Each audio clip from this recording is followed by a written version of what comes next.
শ্রীলঙ্কায় ঘূর্ণিঝড় ডিটওয়ার প্রভাবে সৃষ্ট বন্যা ও ভূমিধসের ঘটনায় জরুরি খাদ্য, ওষুধ সহ ত্রাণ সামগ্রী নিয়ে ঢাকা ছেড়েছে বাংলাদেশের ত্রাণবাহী বিমান। আজ সকাল ৮টায় কুর্মিটোলা BAF ঘাঁটি থেকে একটি পরিবহন বিমান কলম্বোর উদ্দেশ্যে রওনা হয়।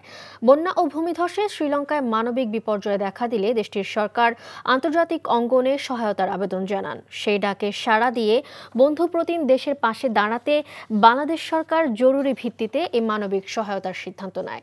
প্রায় 10 টন ত্রাণ সহায়তার মধ্যে রয়েছে তাঁবু, শুকনো খাবার, মশারি, torch light, gumboot, vest, hand gloves, rescue helmet এবং বিপুল পরিমাণ ওষুধ।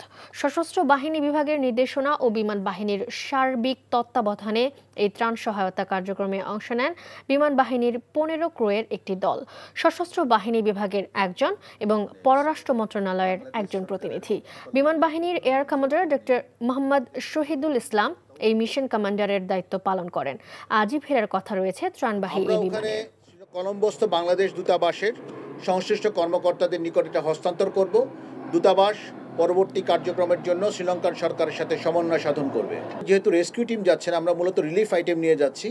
আমরা মানবিক সাহায্যের দিকটাতেই বেশি গুরুত্ব আরোপ করছি এবং তাদের মানবিক সহায়তার জন্য আমাদের প্রেরণ করা হচ্ছে। তা আমাদের দলটি আজকেই ফেরত চলে আসছে।